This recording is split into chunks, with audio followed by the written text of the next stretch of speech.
Have you guys heard the term not safe for work, NSFW? Of course. Yeah. I've Okay. seen So, it. okay, the movie Mea Culpa, I saw that it designated as an erotic thriller. And so I feel like it was kind of like 9.5 weeks meets Yeah. Black Folks meets Tyler Perry meets soap opera. It was like number one, it was all in the top 10 on Netflix. And then we're seeing the reviews say something completely different. Like it's like really, really low on Rotten Tomatoes. Yeah, so I did watch it and I want to give them an A+ for fashion. Oh Kelly my God. Clark, Kelly killed it. and hair, you She's the know. most gorgeous person you've Oh ever my seen in your God. entire life. I Oh, don't even think I've ever seen anybody that beautiful. 5'7". She's tall too. I knew it. And the Mhm. way she walks, she knows how to walk. Kelly Rowland's got it all in a bag of chips. That's all I have to say on that.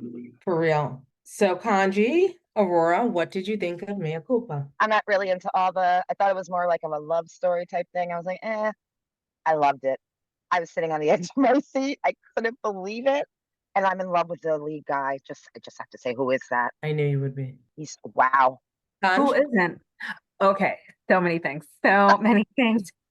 Okay, first of all, I saw all the reviews and I almost didn't watch it. Reading the reviews, I started to get offended because it just seemed like the reviewers were triggered and I just wasn't sure what they were triggered by. And so it made me actually want to see it because I was really bothered by how angry the reviews were. I'd like to see who wrote those reviews, as you said. Well, I did see, and but some of them look like bots. They were kind of bot-like. See, and there we go again. That has a lot to do with it too. What's real? What's not real? What we used to watch General Hospital and Aliens would come on. So for me, this That's what I was not. mean. It was like so deliciously fun in the way that the Yes. telenovela. Towards the end, I did not expect that it would turn out that way. And so I give him the twist. It was fun. I enjoyed every part of it. It was visually beautiful. I loved seeing all the Black leads. I loved I yeah. So I would give it out of 5. You gave it a 5. I Out did, of I 5. did, just because I was entered. I give a Well, 4. okay, Aurora. I give it a 5. I never make it through a movie without going and doing TikTok or playing Toy Blast. And I watched the whole movie without picking up my phone. You So for did not me, say Toy Blast. Yes, yes, those things came out. Yeah. I Yeah. am on level 8,600. I don't want to tell people how long I've been playing. I'm slightly embarrassed, but now it's out in the public. Oh well. And again, it goes right back to what you said, the reviews. Trust yourself, trust your instinct, do what you want to do because you can't trust things out there right now. I don't know. That's not cool. The importance of online reputation Yeah. nowadays when there are so many bots out there and there are so many people who are angry and triggered that they will literally just put information out there just to ruin anything that they're against. And even to your point, if you look at, I think that Yelp, Amazon, some of these things suffer from it where people have an experience with service and it might be personality to personality, and then they lambast the business and say, oh, worst experience ever, and really affect the business down the line with their reputation. And it might have just been an issue that they had just in general, or they are angry or whatever, but it deeply affects the business. And is that a real review, or is that just like a knee-jerk reaction?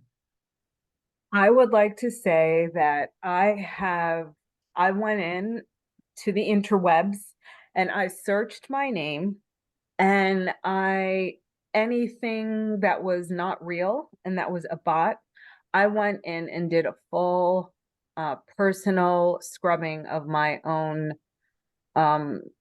personal brand. It's very important. And we'll talk about it in the business tip after we speak with our guest.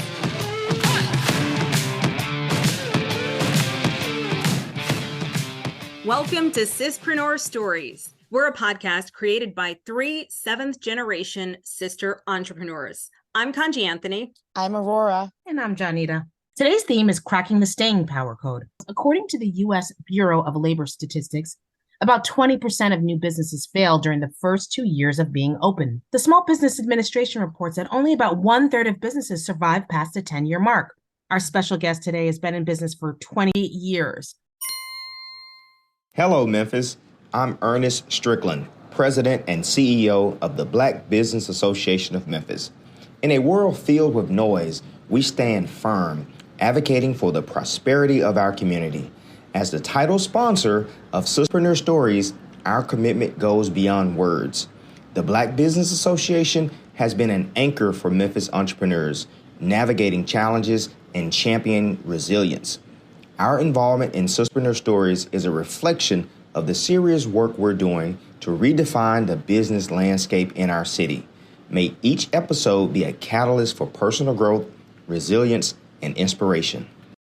This month's powerful Sispreneur story begins right now. Meet my sister. Deidre Malone is a true force of nature in the world of business. As the CEO of the Carter Malone Group, a dynamic PR, marketing, advertising, and government relations firm headquartered in Memphis, Tennessee, she's not just a success story, she is a testament to staying power. Deidre's remarkable journey began when she founded CMG in May 2003, and she's been redefining the game ever since. But her incredible impact goes way beyond the boardroom. She's held pivotal roles at ALSAC, St. Jude Children's Research Hospital. She became the first African-American chairwoman of Tennessee's Shelby County Commission and the first female to chair their budget committee. She's past president of the Memphis National Association for the Advancement of Colored People. And Deidre Malone isn't just a business dynamo, she is a symbol of enduring success. Congratulations on 20 years, Deidre Malone. Welcome.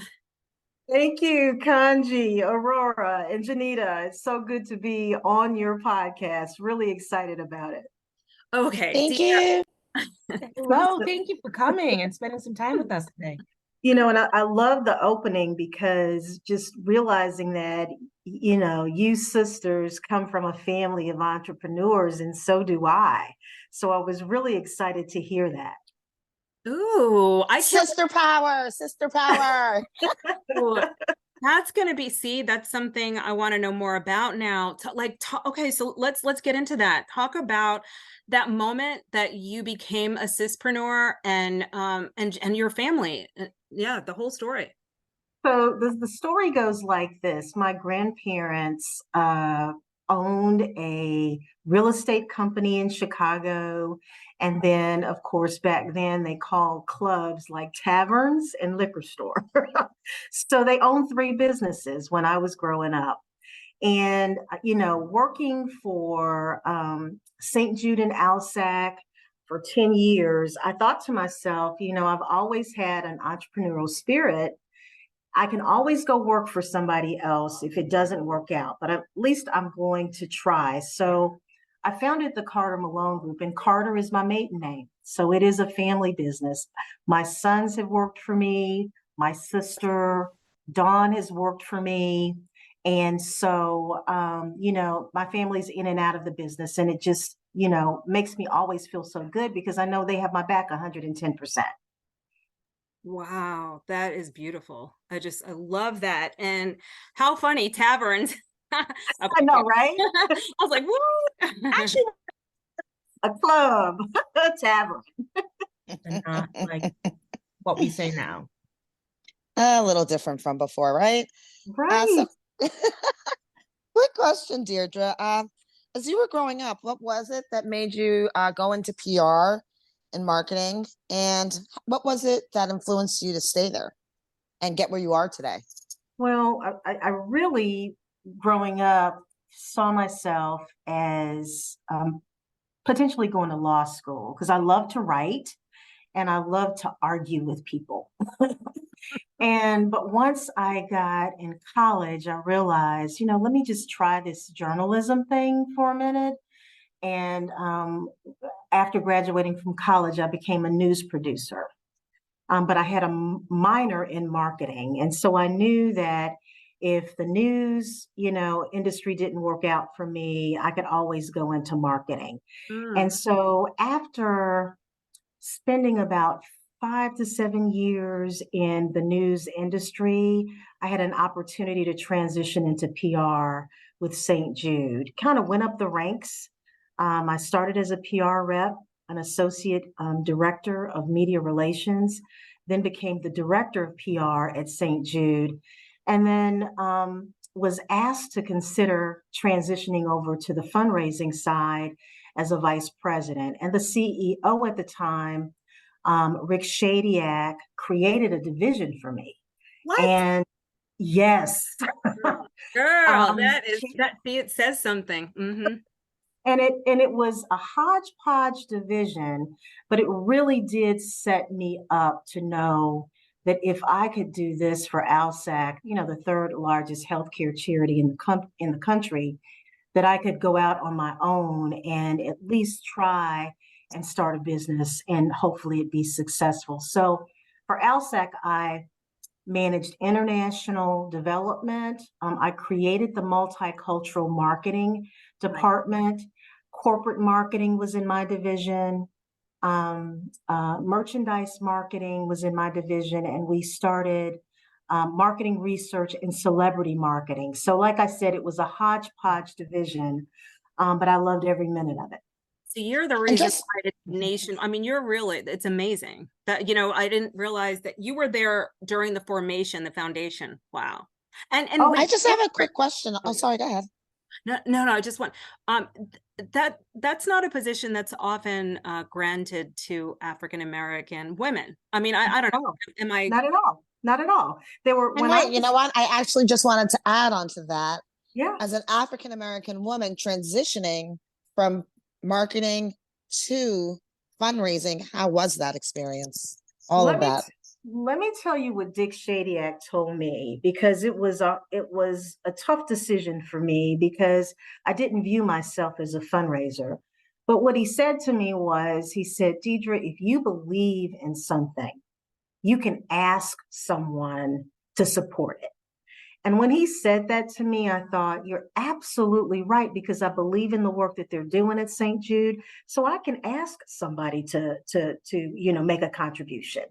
And so that was a turning point for me. Now, it was a tough environment because to your point, Kanji, at that time, there was only one other African-American in leadership, and that was Emily Greer. We were the only two Black females as a part of the leadership team. Yeah, Jarvis's wife. So yeah, but I think it toughened me. It made me realize that I could fight through anything at that level. Because I had to defend my programs. And if you look at what's going on now with them, with multicultural marketing, I mean, I started the African American and Hispanic marketing for ALSAC, and now they're pulling in millions of dollars. Okay, sorry, this is soul claps. I mean, soul snaps. That's amazing. we do soul snaps. Yes, guys. That is soul snaps. Soul snaps. Yes. Wow. Yes. Yeah.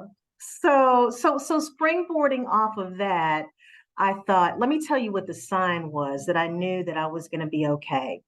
The day that I told Mr. Shadiak that I was leaving the firm to start my own business was the same day that my pastor called me, Reverend O.C. Collins. He called and he invited me to lunch. And I went to lunch with him that day, and he said, Deidre, the National Baptist Convention is coming to town and we need somebody to help us with PR that very same day. Just stop that. Okay. Wait a minute. Hold on. So yeah, I just got chills. I did too. Oh my goodness. So a pastor of all people, right? So it's like God is literally coming and saying, hey, Deidre, like tap on the shoulder. Exactly. That's what happened.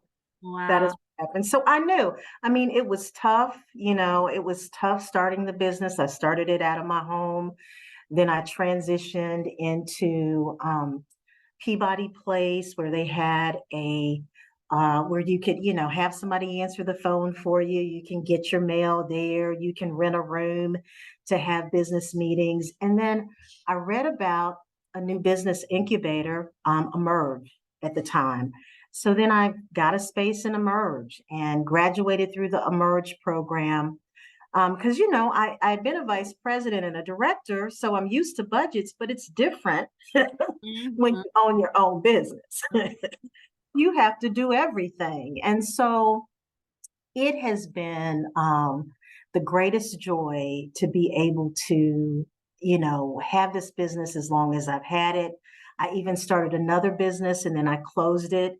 And it was still in line. It was with a public affairs business. But I just merged everything under CMG. So I've enjoyed every minute of it. Oh, wonderful. Just hearing that makes me think about how delicate those situations are and how delicate it is to, well, I'm sorry, I have a dog barking. One moment. Hi, Daisy. So, no.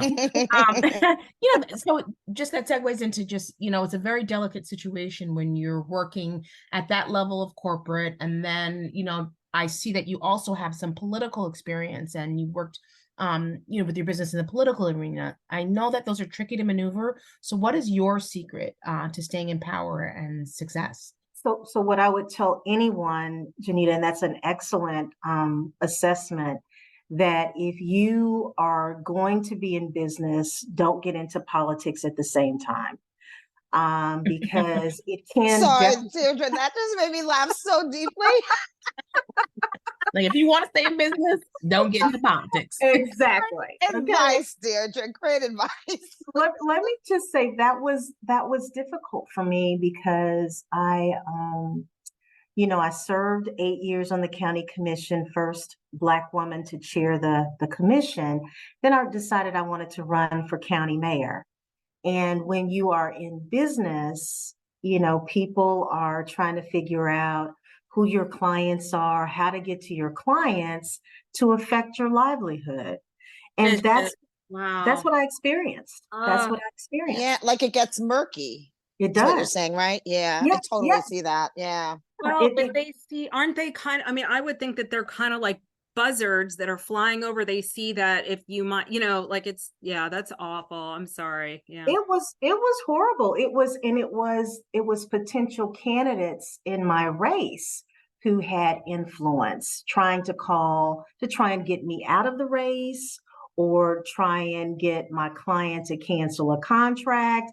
So I had to deal with all of that.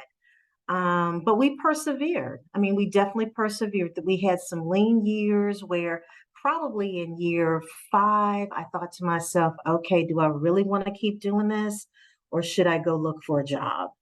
But I just kept pushing. And here we are. I looked up and it's 20 years. It's part of that entrepreneurial spirit, Deirdre. Entrepreneurial spirit's not in everybody. Well, I love the fact that I can wake up every day and enjoy what I do. When you can say that and you're an entrepreneur, I think that speaks volumes. Yes. So I would think that with what you do, that networking is just a really huge thing in your industry. And with staying power and all. So, can you just talk about just the importance of having strong connections with people? And is it at the point though, when you have staying power that you could just not accept a client or how's networking and all that, and how does it keep you in business? And then what happens once you've been there for a while? So Kanji, to your point, we get a lot of our clients from word of mouth, which is great. I think we've established like a track record that we're a real driven organization. We'll take on the tough clients that a lot of PR firms may shy away from, and we will bring it home for our clients. And so I think networking is so key. And coming out of COVID, we did really well during COVID. A lot of businesses folded, but we did really well. But coming out of COVID, we're out and about now, just reintroducing ourselves to people that we haven't seen in a while. And the phone's ringing. Like I made a presentation. I saw you, Kanji, at MMBC. and we made a presentation for small businesses there, and 3 or 4 of those small businesses have already reached out. So getting out and about, talking about your business and meeting as many people as you possibly can, I think is still key, no matter how long you've been in business. Have you ever turned down like a really big name that you'll never say? I have turned down business. I have also given up business. One of the biggest accounts, and I tell this story, and I'm going to give the name because I think it's important for people to know. The National Baptist Convention was my first client.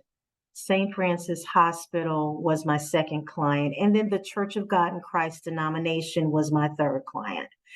And we represented the Church of God in Christ denomination probably for about 7 years. That's And huge. I know it was huge. And they were probably about 75% of my business. And after Bishop Patterson passed, and the presiding bishop at the time was Charles Blake, I loved working with both of them.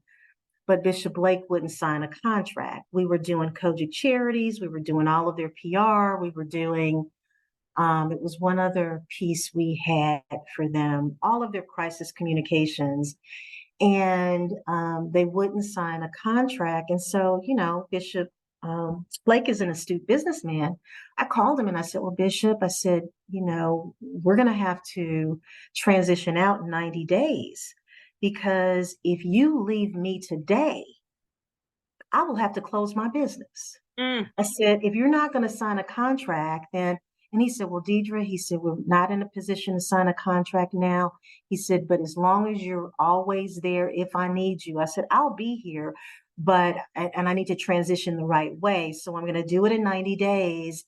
And then I had to gear up looking for new business. And of course, after that 90 days, they did call me for a couple of crisis issues they had. And so I've kept the line of communication open. But yeah, you have to know when it's time to say, I need to move on because it's not good for my business. That's really terrifying. But I guess what do they say to make sure that you're always in a position of strength? And what you did was you still had the contract while you transitioned out so you could go out and I guess, do sales. Wow. That's so scary. Exactly. I know. You know what, another thing that I heard from that as a business owner, and I think that's great advice for anybody out there who owns a business, is oftentimes you might get one big contract and you think that your life is set and everything's great and you're about to make bank. And the next thing you know, as you say, the contract falls out. Then what do? You have employees, you have to still pay those bills. So it's very important, I think, to make sure that you're balancing your customers with large contracts and small contracts, just in case something like that happens. And I thank you so much for saying that. Today's business tip is sponsored by Udl, connecting merchants with nearby consumers. In today's digital age, what people say about your business online is super important. Before buying something, many folks check out reviews and social media to see what others are saying. So it's key to keep an eye on your online reputation. First off, watch what people are saying about your biz on sites like Yelp and social media, and respond nicely to both good and bad comments. I know I've gone in and actually searched my name and checked to see what people are saying. You can ask happy customers to leave good reviews and then reply politely to the not so great ones. This shows that you care about what customers think and want to make things right. Stay consistent with your brand's look and message across all online spots and ask customers for feedback so you can keep improving. And remember, how people see your business online can really affect whether they trust you or not. By staying on top of your online reputation, you can build trust, get more customers, and grow your business. And that's your business tip of the day.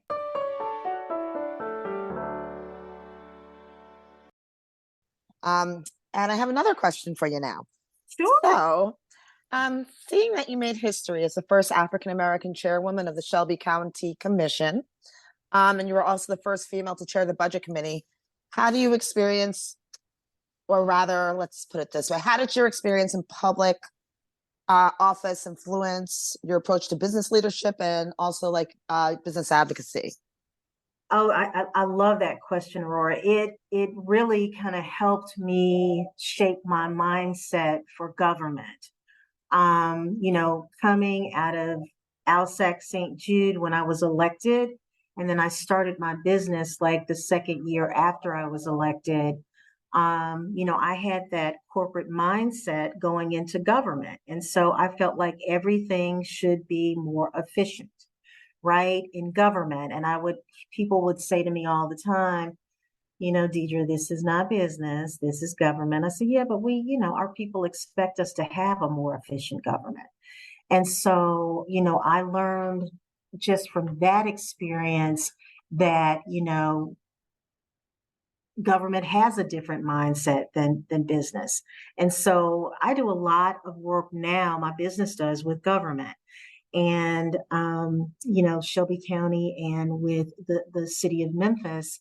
And with that, I'm always conscious of, these are the people's dollars that you're using. This is the community's dollars. So you want to use them effectively and efficiently. And so being a former elected official really put me in the mindset of letting others know that when you are elected, you have so many bosses because those people that put you there voted for you and they trust you to do their business.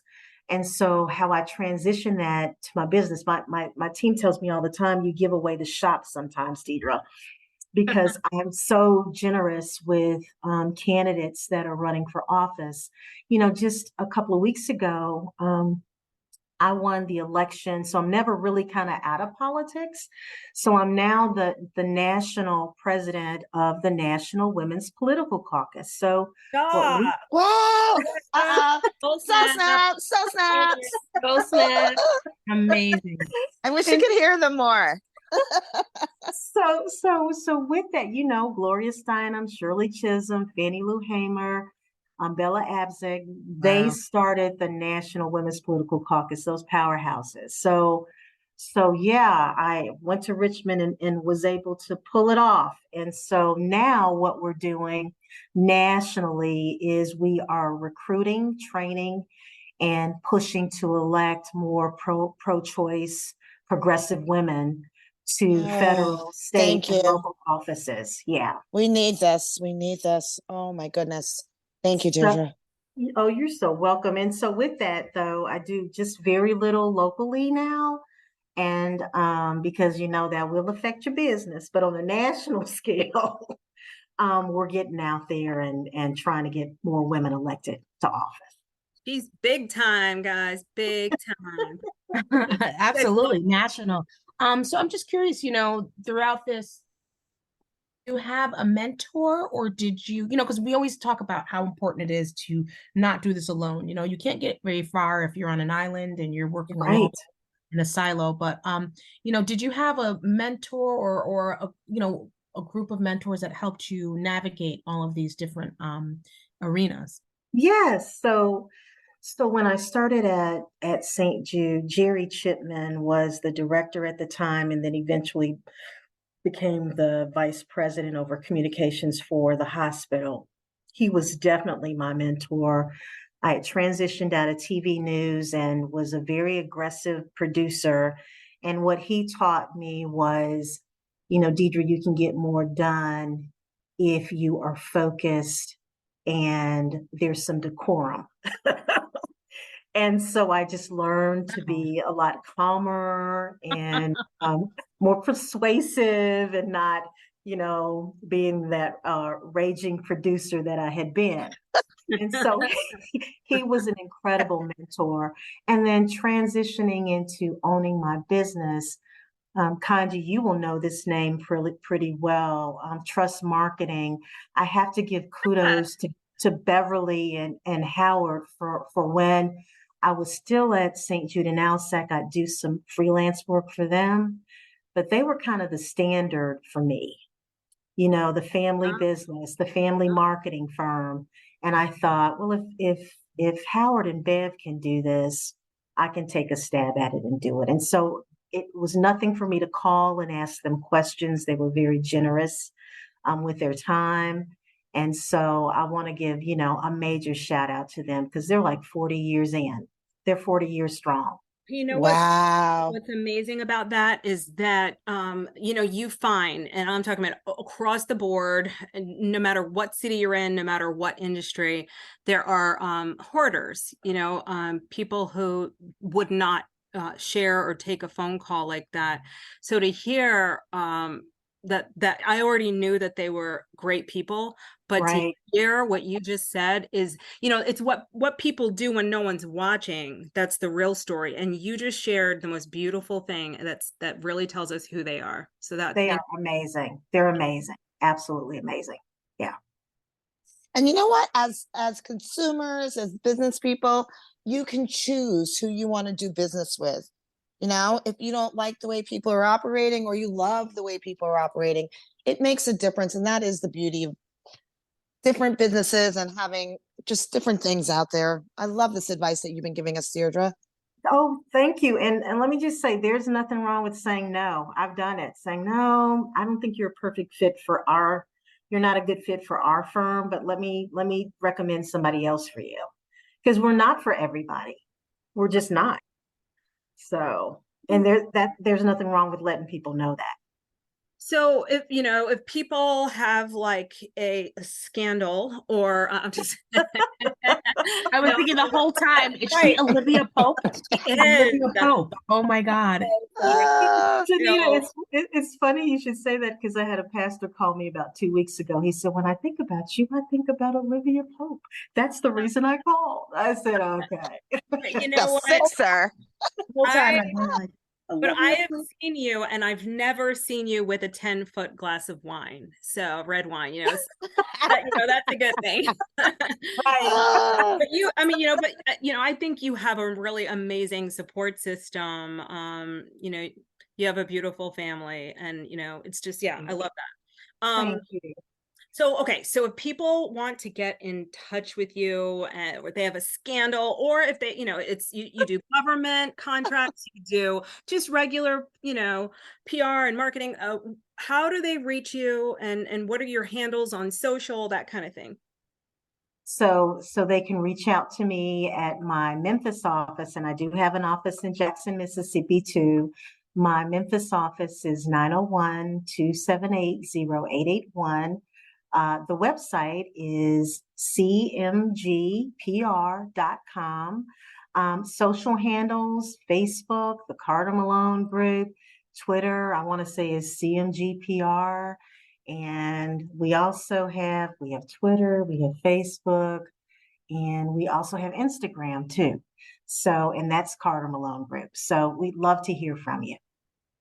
Oh, Deirdre, so as we close up the show, we are going to go in with our Sispreneur lightning round. So this is just to, lighten it up a little bit and ask you 3 fun one-answer questions. Did I say that right? Yeah, one-answer questions. So ready? Oh, yeah, one answer. That's hard. One answer. Ready? Okay. Yeah. So if you could have dinner with any historical figure, alive or dead, who would it be and why? Oprah Winfrey. Because She's absolutely amazing. African American billionaire. I think that we all aspire to be a billionaire. Okay. We're not done with that one. Okay. Question number 2. What is your favorite guilty pleasure food that you indulge in from time to time? Oh my goodness. I think just one, Deirdre, one. I hear a couple. Double stuffed Oreos. No, why not the singles? Okay, wait a minute. Okay, yeah, okay. We have a lot to unpack here. Wait, go on. You said why not singles, and I have a couple. Why not the singles? Why the doubles? Well, I just love the cream in the middle, and I love the additional cream. So it's the ratio of the cream to the chocolate. It's a little too little cream. Do you take them apart and? I really do, and sometimes I dump them in milk. Okay, these are the questions I have. Okay, wait. So I take mine apart and scrape off the cream and then eat. Are But you do you put them serious? in milk? Do you put them in milk, Jay? Oh, yeah. Or- Oh, I dumped them. I dumped the double stuff in milk. And they're Okay, so okay. good. I can't take them apart. I have to put the whole thing in No, sideways. And then never. halfway, I take it, I put it halfway in and eat that. And then I have to put the other one, drop it in. And then you have You're to a get it double before it gets dipper. mushy. Before it gets mushy. Well, no one else is gonna drink from my, and I use almond milk now. There is Oh my I love it. Almond sauce. I call that almond juice. That's So not cookies milk. and cream. wow. That's not milk. Sorry, I just had to tell you guys, I twist mine and then I scrape the white off with the cream off with my teeth. No. Then I eat the two chocolate separate. Me too. Just exactly. Sacrilege. You guys are Oh my heathens. God. You're savages, no. heathens. Who knew that this would be such a savage question? I love it. The Oreos. Oh, the Last story of the Oreo. Okay, last question. If you could teleport yourself anywhere in the world for just the weekend getaway, where would you go? And Oh. why? Okay. I would, my husband would laugh at this question. Probably, I'm gonna plan a trip to Africa. I've been to Greece. We're gonna go to London and Paris. But my last trip, I wanted to go to Africa because I wanted to see where our people came from and the castles. Deirdre, Huh? that's a 3-week trip. It's gonna take you the weekend to get there and back. No. So we're gonna throw this we is teleport. our weekend. No. We teleport. Don't worry about it. Teleport. Yeah, it's teleport. Hey, we're teleport. Oh, So, but what my husband said to me, Aurora, was this. He said, well, Deidre, you live in the South, our people were in the South a long time. I'm too. dead. I'm like, okay, you're mean. But anyway, that's We what live I in want. Africa. That's Yeah. Wow. oh, those are amazing answers. Really Thank good. you. I mean, we can't get enough. Well, Deidre, I want to thank you so much for joining us. Thank You're you. so welcome. This has been fun. Thank you for the invitation. I so enjoyed it, ladies. I so enjoyed it. Thank you, Deirdre. Well, Thank as you we so much. come to the close of this electrifying episode of Sispreneur Stories, we've been truly inspired by the remarkable journey of our guest, Deidre Malone. We hope Deidre's journey has ignited a spark of empowerment within you, encouraging you to embrace your dreams and take bold, decisive action. Remember, each step you take can shape your own path to success and create positive change. Thank you for joining us on Sispreneur Stories, where we celebrate the strength of women in business while nurturing our households. Until next time, stay fearless and keep igniting your own entrepreneurial fire. This is Ernest Strickland, President of the Black Business Association, proud to be your title sponsor on this empowering journey with Sispreneur Stories.